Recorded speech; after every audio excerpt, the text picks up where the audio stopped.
Gerry Thompson, newly of Roanoke of the last year or two. Both these players playing two powerhouses in this format, Jund and Blue-White-Red Flash. So, both players playing their namesake decks, both players sitting at 7-2. You got the Channel Fireball versus Star City semi-grudge match here. Thompson, your defending Invitational champion. Turtenwald, a former player of the year. This is going to be some high-level magic as Turtenwald's going to start with a Blood Crypt, Thompson going to play a Steam Fence, and we are underway, round number 10 of the Invitational. Now, with Owen's deck, Owen is doing what most of the people that I've been seeing with Jund this weekend. He has gotten rid of those Sire of Insanities back to the Rakdos Returns. We can see a turn 2 Farseek, one of the things that brings the deck together. Gerry Thompson lays second land, takes 2 life, and with 2 mana open, basically opens himself up to a lot of possibilities. Azorius Charm, think twice. He has Ratchet Bomb as an option. Lots of other possibilities. Also sitting with Essence Scatter and Syncopate as well. As Turtenwald's going to play a Rootbound Crag. He's going to play 3 mana. He's going to play a Rakdos Keyrune. That gets around to possible Syncopate. Gerry does draw 1 card at the end of the turn with an Azorius Charm. Plenty of, it looks like at least 1 or 2 more mana left in his hand. You see his draw from the Azorius Charm was a Syncopate, then he drew a land, so Turtenwald's going to untap, draw. He's got a Dreadbore in his hand. I think he's got a Thragtusk hanging out over there as well. And one thing that happens in this matchup, Adrian, is because the Jund deck has some removal, some discard, some of this, some of that in Game 1. Game 1 is typically a difficult matchup for Jund here, but they're able to sideboard those mediocre cards out and sideboard into really good ones that you're going to see Turtenwald play a Garruk Primal Hunter, and that's going to eat a Syncopate for 2. Yeah, he pulled the trigger on that one. The turn before, he had 1 mana up that would have gotten around a Syncopate should Gerry have it. Here again, he had 1 mana up, but that's not enough for 3 mana and a Syncopate. So Thompson just going to play a Sulphur Fall. He's going to pass the turn back. And we'll see what Turtenwald can put together this turn. You see his hand, he's got that Dreadbore, he's got a Tragic Slip, he's going to fire up that Rakdos Keyrune and get on in. Now, Gerry Thompson, if he has instant speed, actual factual removal, we can use that to effect here. But if he does lay a Restoration Angel, the Tragic Slip in Owen's hand is going to make that Angel a 2/3, and the 3/1 first striking Rakdos Keyrune would kill it, should Gerry kind of go into this semi-trap here. You see Thompson kind of taking a look at his hand, considering his options is, of course, just sitting at 18 life. So it can definitely take 3 points of damage, can use his life total as a resource here, but he kind of wants to maybe snipe that Rakdos Keyrune. He's going to make an attempt, and Turtenwald, with first strike damage on, it's going to say Tragic Slip, get that out of here. So Tragic Slip is going to trade for a Restoration Angel there. Can't be too unhappy with that. Right. Well, the interesting thing about it is, you could say, oh, it's only 1 mana to kill a 4 mana spell. Or you could say, you know what, that's one of the only cards I care about. Gerry, he's well aware that there's the possibility of Tragic Slip. He could just be happy to make that trade, or just hoping that he could have just gotten the Rakdos Keyrune out of there. Huntmaster of the Fells joins the team. Well, this is going to make an attempt here for Turtenwald. As that is placed onto the stack. You see him taking a look at Gerry, wondering, is my spell going to resolve? Thompson going to cast an Essence Scatter, so the answer is no. Huntmaster to the graveyard, and does Turtenwald have a land to activate the Keyrune? He does not. So Thompson's going to cycle an Azorius Charm. He's going to draw another Essence Scatter, a card that he said he has been very happy with having this in his deck this weekend. Yeah, this is all 3 of his counter spells in his main deck. We've got 1 Syncopate, 2 Essence... Oh, pardon me, there are also 2 Dissipates. So still 2 Dissipates left to find. But the Essence Scatters effectively act almost like a removal spell, really, but you have to have it at the right time. Blue 1, counter target creature. Olivia does hit, and then there's 3 cards that come on the other side of the table for Gerry Thompson from Sphinx's Revelation. So Thompson's going to draw 4 cards solo. You see an Essence Scatter in his hand. He's got a couple of lands over there. Maybe wondering if this Olivia Voldaren matters all that much, but he's just going to play a Steam Fence tap and pass the turn. So he's starting to pull ahead a little bit here against Turtenwald, but he does have to answer Olivia, because if that does go unanswered, of course it will win the game by its lonesome. In for 6 here from an Olivia and a Rakdos Keyrune. So Thompson's going to take 6. Does not flinch. Takes a look at his graveyard. Has nothing to flash back. Just going to untap that Steam Fence, draw a card, finds an island. Maybe a little bit of mana flood here for Thompson, as he's going to play a Clifftop Retreat and pass the turn back. Back to Owen. Let's see what Turtenwald can put together this turn. Maybe another Rakdos Keyrune activation here. You see in his hand, he's got that Dreadbore still. He's had it for a while. He's got a Putrefy. Looks like he has a Scavenging Ooze to add to the party. It's classic Scavenging Ooze. Draws another Essence Scatter. Thompson deems that worth countering, I think most importantly, is because he doesn't want those 3 Snapcaster Mages to get shut off if he ever does draw one of them, as Turtenwald going to come in there with the Olivia Voldaren. No Rakdos Keyrune activation this time. It could be that he fears a Restoration Angel, or it could be he wants to leave that mana open, either for Olivia or for the ability to cast an instant like Putrefy. Yep. So Thompson finally draws a spell of relevance. Here's an Augur of Bolas. Will that resolve? A little scary, you know? It's one of those cards, he can put it out there, and very easily Olivia jumps up to a 5/5. 1, 2, 3 cards to the bottom. There we go. As usual, I have not seen Gerry Thompson put a card in his hand in a long time on his first Augur of Bolas. Certainly not on camera. It leads me to believe if he's 7-2, he's probably doing it off camera. But the old Augur and the SCG live cameras, they don't get along very well, as Thompson's going to add some mana to his mana pool, and he is going to cast a Restoration Angel, attempt to blink that Augur of Bolas in his main phase to get a little bit deeper. Turtenwald with an Abrupt Decay, so he's going to say no to that. There's a Sacred Fountain. You're going to see a shot there from Olivia. It's going to grow into a 4/4, and now it can actually either take the Restoration Angel, or he can with 1, 2, 3, 4, 5, 6. So he's 1, 2, 3, 4, 5. He only has 6 lands, so he's not going to be able to play a land and shoot it down, but he can't take it if he wants to. And Owen draws a card. 4/4 Olivia facing a 3/4 Vampiric Angel. And don't forget, still has that Dreadbore, still has that Putrefy, and it looks like he has a Kessig Wolfrun over there as well. So while Thompson is doing okay in this game, he's sitting at 12, and Kessig Wolfrun can, of course, represent a lot of damage, Adrian. This is true. Now, Owen, no stranger to Jund. He's been playing Jund since Jund got its name. That was a long time ago at this point. Yeah, you know, he played Jund when Bloodbraid Elf was around to a lot of success. So you're going to see a Dreadbore here. You see a shot there with the Olivia first to turn it into a 5/5. There goes Restoration Angel. There's a Keyrune activation going to get in for 5, 6, 7, 8. Put Thompson down to 4. But of course, Turtenwald's Pro Tour top 8 at Pro Tour Gatecrash in Montreal. Jund all day long. There's a think twice from Thompson. Draws a Sphinx's Revelation. Yes, he does. Sphinx's Revelation right now would be able to get him 4 life. That's presuming he doesn't lay a land. That would make him be able to potentially get 5 life. Olivia is 5, and the Rakdos Keyrune is 3. So if both of these, well, and plus that Kessig Wolfrun, he will not be able to outrun Kessig Wolfrun with a Sphinx's Revelation. The question is, does Turtenwald activate it? You know, he has to have the fear of a lot of different things here. Yeah. Cards like Turn and Burn, Azorius Charm, Snapcaster Mage, War Leader's Helix. You see the activation of the Keyrune. It looks like he may be going for the win here.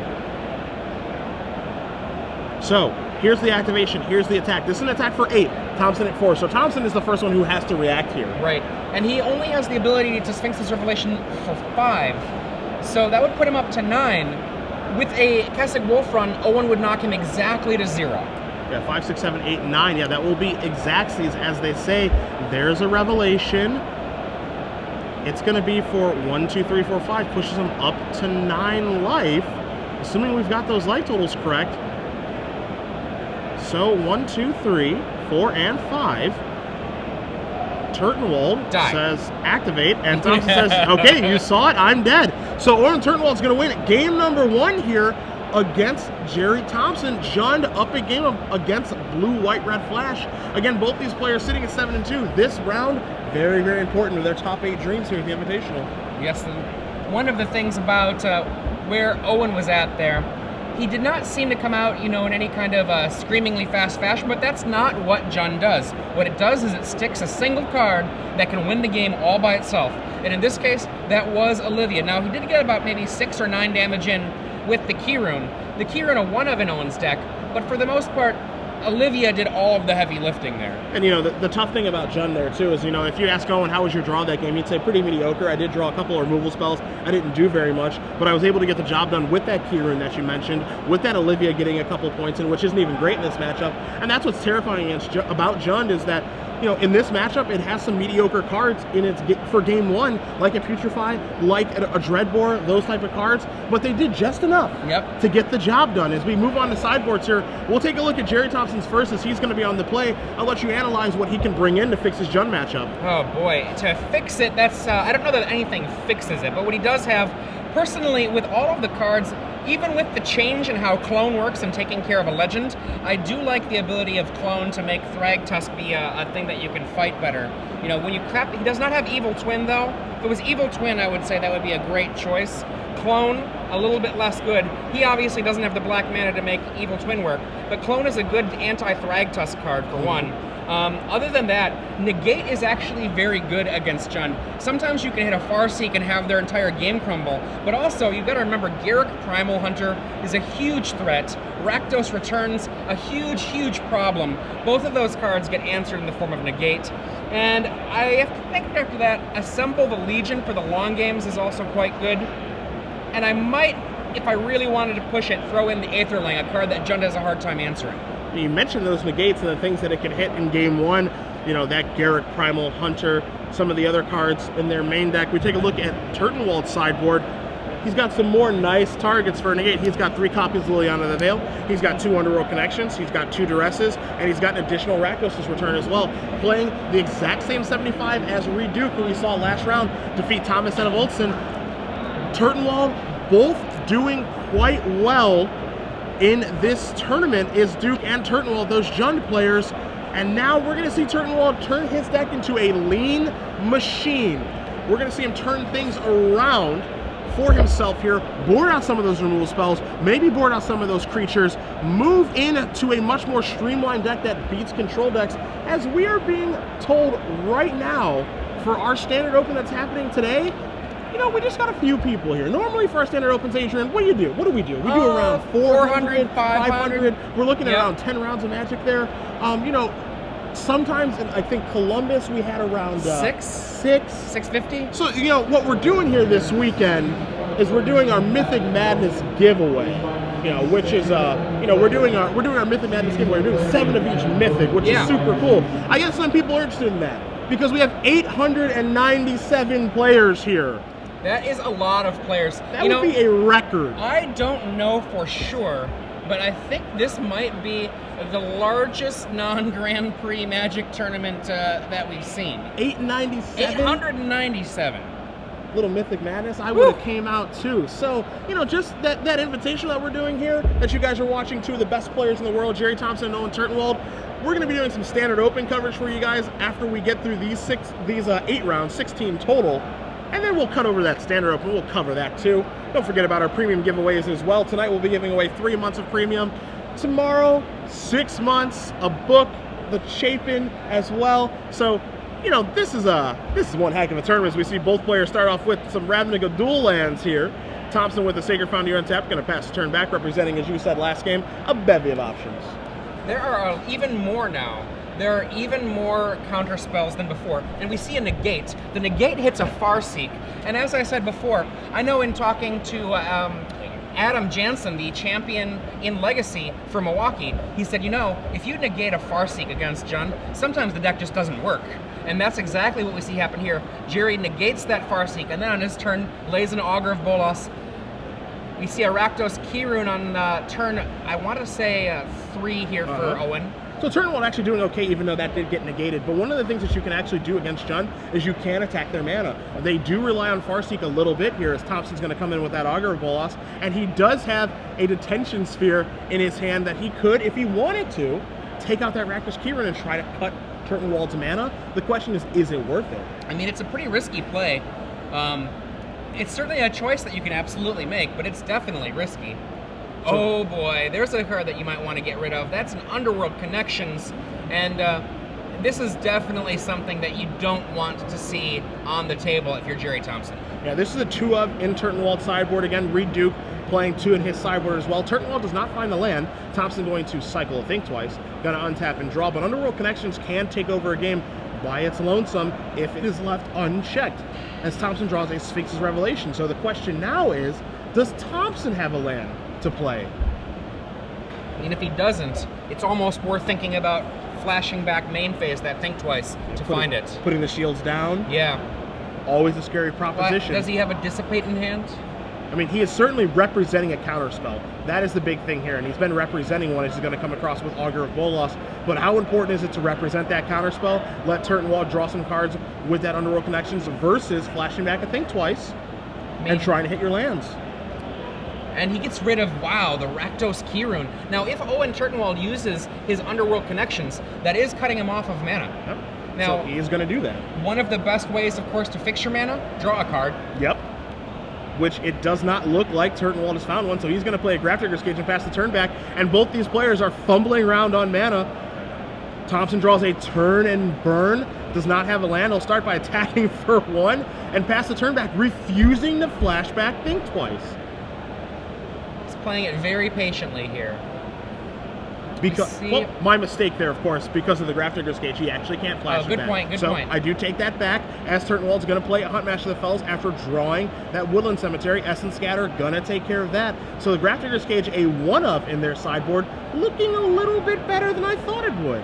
Now, Gerry Thompson, your attacks for 1, has drawn a Syncopate. He's trying to make a vague impression of an aggro control deck here. Attacking for 1, a turn that was not so exciting, but like I said, an impression, certainly not successfully managing, I think, the effect of it. Turtenwald's going to draw a card with that Underworld Connections again. He's going to cast a Farseek, and one thing to not ignore, Adrian, is that Underworld Connection does represent a point of damage as well. So Thompson's deck has the ability to Warleader's Helix go upstairs, Turn and Burn, go upstairs, multiple points of damage, a little bit of reach that his deck does have. It can close out a game pretty quickly if he's able to find another land to start sending burn spells upstairs. And Owen Turtenwald's list is not running Cavern of Souls, so a card like Thragtusk, which would get him out of the mess of being at low life, can very easily be Essence Scattered, Dissipated, or Syncopated. You see Hunt Master of the Fells is going to let him gain some life as well. Thompson does have a Syncopate right now, but Turtenwald does have the 2 mana available, so he's going to gain some life. He's going to put that Wolf token into play, and maybe we'll see Turn Burn happen here, as there is the Wolf token. But Turtenwald says, I want to use Gerry Thompson Avatar token for this situation. Turn is going to take care of the Avatar. Excuse me, going to take care of the Hunt Master. So that Gerry Thompson token, oddly enough, Gerry and Owen, pretty good friends, going to mock him being a 2-2 and not a 20-20. Thompson finally draws a land here now, Adrian. He draws a Hollow Fountain. Decisions come into play untapped. Let it come into play tapped. Does he want to represent multiple different things? Because again, Turtenwald is at 12 right now, but Gerry needs to make this game he needs to have this game get over with. Because you know, with the Underworld Connections and Turtenwald starting to find his lands, that's not a good situation to be in. And you see him put it into play untapped. That's 2 life. And there's a lot more things available for him at 4 mana. Restoration Angel, just one of them. And of course, Warleader's Helix. But we're going to have to see what is going to happen next here for Owen Turtenwald. He does not have a 20-20 in play. No, that is a Wolf. Owen having a little bit of fun with his friend Gerry. You can see that Kessig Wolf runs in play. And a fair amount of mana at this point. Yeah, 7 lands. I don't think it's quite Wolf Run time just yet for Turtenwald. He's got a lot of threats that he wants to deploy. You see a Thragtusk, you see a Garrett Primal Hunter. He does have a copy of Rakdos' Return in his hand as well. And you see him sifting through his cards in his hand, because these next couple of turns, how he wants to navigate these turns is very important, because he does not want to let this game get away from him. He wants to make sure that he resolves his relevant cards, and he's going to start off with the 5/3 Beast. This moment right here is, I think, a really big one. We see a Syncopate for 3, and that's just enough to take care of the Thragtusk. The reason that that's so big, we saw all of the life loss that Underworld Connections has done. As you said, Owen could very easily just get burned out at the end of this game. But in order for that to happen, Gerry cannot let a big 5-point life swing happen. So now he's going to start off his Thompson with that Augur Boss. He's going to find a Sphinx's Revelation, which is not at its best right now. He's going to play a Sacred Foundry tap, and he's going to pass the turn back. So, not representing Dissipate, not representing Counterflux. Best he can do is like an Essence Scatter or Negate, or potentially a Syncopate for 1. So we'll see what Turtenwald looks to play around here as he's at 10. Thragtusk is part of the cards in hand now. Draws another card. Going to go down to 9, draws a card. You see him sifting through all of those cards right now, and there is the Thragtusk that you did mention. Oh, and it resolves. So Turtenwald's going to go up to 14, and happens to be a 5-3-2. Oh boy. Let's see. The turn and burn is in the graveyard. Is that correct? That is correct. They take care of the front half of the Huntmaster of the Fells as Thompson does draw another land. So he's starting to hit his land drops now, but is he too far behind because of how many cards Owen has? That's the question. I think he may be too far behind. And one of the things also, turn burn, the only way that he has in his deck to make the Thragtusk a little less effective, that's already in the graveyard. He could potentially Snapcaster the turn portion of it, but won't be able to flash it back because of the Grafdigger's Cage. Yeah, that's right. The problem. There's so many little moments, little things here that have come together for Owen. So you see Thragtusk coming into the red zone. Thompson going to put his Augur Bolts underneath the bus. Turtenwald passes priority, so no Kessig Wolf Run activation. I mean, Gerry would need to go over the top here with Sphinx's Revelations, but unfortunately for him, that Underworld connection has been working overtime. You remember a while back, he used Attention Sphere on Rakdos Kirun instead. I kind of wonder if he's regretting that choice now. At the time, I thought it was perfectly defensible. Try to cut Turtenwald's mana sources as Liliana the Veil is going to resolve. It's going to go upstairs, so Turtenwald is going to attack now from multiple angles via Planeswalker, Attacker, and Kessig Wolf Run. So we'll see what both players want to discard here. Again, Turtenwald has a full Monty of cards in his hand. His hand is looking absolutely great as Thompson is going to let that Liliana activation resolve. He's ready to discard, and he has multiple Sphinx Revelations and is going to discard a Supreme Verdict. So let's see if Turtenwald has any other plays this turn. He's reaching for some more mana. He's going to tap 2 of them. It's going to be a Scavenging Ooze. Thompson gives a shrug, says that's fine. There's a Stomping Ground, and we're going to go back Gerry's way. Gerry is likely going to draw. There it is, 3 cards. Yep. 1, 2, 3. And that card that you mentioned, Adrian, about sideboarding for Thompson in Aetherling, I believe he does have in his hand. And if there's one card that can steal this game for him right now, it is that. Yeah, I mean, part of the problem, unfortunately, for Gerry is that his time is running out.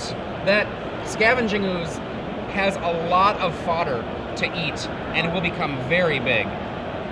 So now there's a War Leader's Helix. Thompson going to take 2 from that Hollow Fountain.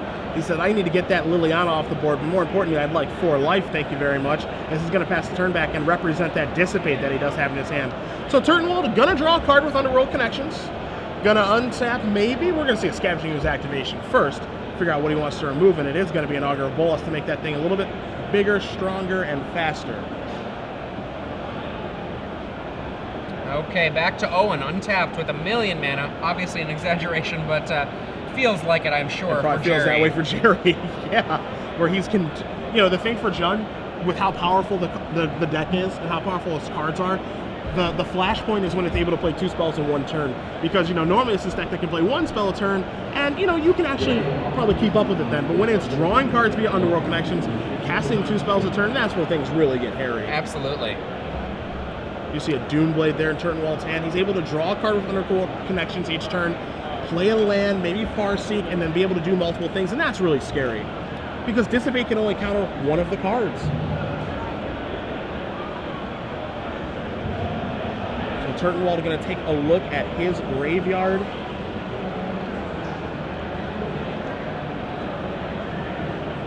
Three mana is how he's going to start his turn. Make it maybe a little bit more. The other thing here for Thompson too that cannot go overlooked, Adrian, is that he's playing against a former Player of the Year. Oh, absolutely. Owen is going to navigate his turns very well. Very, very well. He's going to come to a very good decision-making process throughout these turns. There's a Doomblade, take care of the Augur, and now he's going to come sideways here with the Thragtusk, with the 2/2 Wolf, and the Scavenging Ooze. That's 10 damage. Yeah. Now remember, Gerry was looking, like he had done a nice buffer for himself. War Leader's Helix gave him 4 life. He got a little bit more, another Thragtusk. A little more life from that Sphinx's Revelation. Essence Scatter on that second Thragtusk. That's going to make his Supreme Verdict a little bit better. He's going to have only 1 beast left over after the Supreme Verdict. Yeah, but he's got so many more problems in front of him. That Kessig Wolf run, the cards in Turtenwald's hands here is that Supreme Verdict that you did mention. Gonna clear things up, gonna leave the Beast token into play there. So the Gerry token will now represent a 3/3 instead of a 2/2. Do not be confused, people at home. We do not have a 20/20 in play. So now Turtenwald is gonna untap, and again, the world is his oyster right now. Thompson just has a Dissipate that he can represent. Is Turtenwald going to move in with the Wolf run? Looks like he's going to start his turn by getting some more information and activating Underworld Connections again. And it cannot be understated the effect that Underworld Connections is having on this game. I mean, at this point, every Sphinx's revelation, the Think Twice, none of it adds up to the amount of cards that Owen has drawn this game. So now he's going to come out with a Haymaker and Garrett Primal Hunter. Have to stop that. Yeah, you cannot let that resolve. So Dissipate is going to exile that. And we may see Turtenwald just cast a Farseek here, might have a Scavenging Ooze, might just leave up a removal spell. We will see. He goes for a land and takes 2 damage. He's going to play another Scavenging Ooze. Okay. And immediately makes it a 3/3 to keep it out of, well, I mean, he could respond to a pillar. Yeah, he can respond to a pillar. Out of a shock range. Yep. Something, he just wants to get the activation out of the way right now. Thompson sitting at 8, Turtenwald sitting at 11. The interesting thing about Jund, too, is that how much life it can gain. Because we were talking about how Gerry can maybe chase him down with some War Leader's Helixes, some Turn Burns, maybe Pillar of Flame, stuff of that nature. But with Thraktusk, with Huntmaster of the Fells, and now with the addition of Scavenging Ooze, this deck basically starts the game at 30 life, it feels like. Yeah. And chasing them down with those burn spells is so much harder now, as Thompson's going to play an Augur of Bolas and find a Dissipate. Having difficulty finding lands, are going to pass the turn back over to Turtenwald. That chasing them down with those burn spells that we mentioned is incredibly difficult to do. We see a Scavenging Ooze on 3, a 3/3 beast now, no longer a wolf. That is now a 3/3 beast. You see Turtenwald has a Rakdos' Return in his hand right now as well, so he could fire off the old Fireball discard cannon if he wants to. But you see, again, then this is what I really like when I watch 2 high-level players play, is the decision-making process they go to. How do they want to navigate these turns where they have a lot of decisions? Putrefy going to take care of the Augur of Bolas to start things, because he just wants to make it so that Augur never has the opportunity to chump block. And Owen put that right in his graveyard. Gerry's like, hang on a second. So back to the stack, and then it does resolve. Yep. So another land. Surprisingly, Owen has not missed a land drop drawing 2 cards a turn. Yeah, a real shockaroo there, as we're going to see a Scavenging Ooze activation, a little bit bigger, moving that Thraktusk up to a 4/4. How about a 5/5, removing another Scavenging Ooze? And there are certainly enough creatures in graveyards that he can respond to a Helix. Yep. So, and this is him showing a lethal attack here. That's a 5/5 and a 3/3. War Leader's Helix going upstairs to the dome. Or excuse me, taking care of the Beast token, not take upstairs. care of the Beast. Taking care of the Gerry Thompson token. Gerry actually War Leader Helix himself. That'd be a little bit painful. I feel like when LSV was facing down tons of himself, he ended up losing that match. And I think that's where we're going to be. No, there's that Rakdos' Return for lethal, and Owen Turtenwald is going to defeat Gerry Thompson 2-0. The defending champion now has 3 losses on his resume. Jund takes down Blue, White, Red Flash, and Jund, piloted by a great player like Owen Turtenwald or Reed Duke, is looking nearly unstoppable right now. I mean, the deck is just so good. When we actually just look at the list of cards, it reads like some sort of murderer's row, you go down the creatures, they're all cards that you don't want to fight against. Yep. And then the spells themselves, Abrupt Decay, Dreadbore, Doomblade, Mizium Mortar, Bonfire of the Damned, Putrefy, Rakdos' Return, Tragic Slip, all of those are such great spells. The thing I like about this deck the most is that this is a no bad card deck. This is an all good card deck, and by good I mean great. Yeah. This is an all great card deck, and assuming that they draw their cards in the right order or don't have any mana problems with a beautiful mana base like they do have, and are able to even play a spell land with their mana so good in 2 Kessig Wolf runs, this is an incredibly difficult deck to beat. Yeah. It's not impossible, but it's very, very hard. And the thing I also like about this deck is that when you look at just how the mana plays out, you saw Owen there, he stumbled a little bit, and I really did like when Gerry Thompson cast the second turn negate on the Farseek.